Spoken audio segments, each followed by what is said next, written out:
Live from the summit in Singapore. Adam, these ongoing U.S.-China tensions will be obviously a major talking point, but there are signs relations between the two are not really getting any better.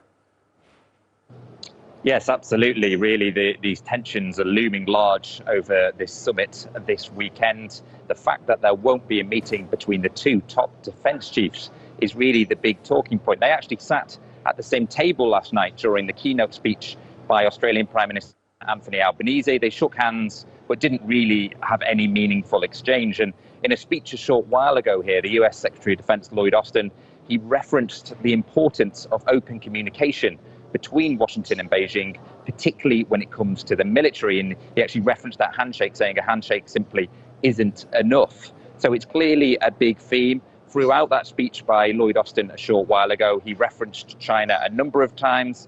He continued to talk about how a free and open Indo-Pacific region is very important.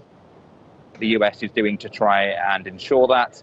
And he referenced Taiwan and the potential for conflict, saying it's not imminent, nor is it inevitable. He also talked about how catastrophic a conflict would be for the rest of the world, and said that the US is committed to maintaining a status quo. So now we will hear tomorrow from the new Chinese Defense Minister Li Shangri. He will give his side of the story in his own keynote speech. As you mentioned, China declined the invitation for that conversation. It's in contrast to 12 months ago at this very summit when Lloyd Austin met the former Chinese Defense Minister. So likely a sign of how tense relations are at the moment. And you would expect tomorrow Li Shangri will counter some of the claims made by Lloyd Austin today. Right, and I'm assuming the war in Ukraine is also at the top of the agenda at the summit this week. Absolutely, yes. It's one of the major talking points behind those US-China tensions. We're due to hear today from the Ukrainian Defense Minister, who is speaking at the summit. Last year, actually, President Zelensky joined virtually. Unsure if that will happen again. This year, a whole host of defence ministers are present here, including the UK Defence Minister, who is speaking right now.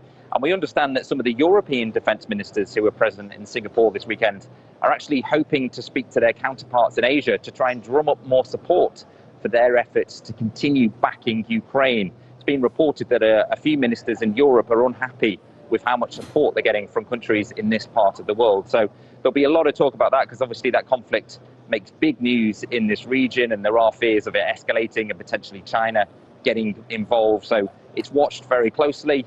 Also, North Korea, Lloyd Austin referenced them in his speech. They obviously had that failed satellite launch earlier this week, but always a lot of anxiety about their weapons programs. And don't forget as well the ongoing civil war in Myanmar. There will be conversations about that. I must just add as well, no delegates here from North Korea and Russia. So they're not represented, but we have got officials and delegates from over 40 countries. So it's likely to be an eventful weekend. All right, Adam Hancock live for us there from the Shangri-La summit in Singapore. Thank you for that update.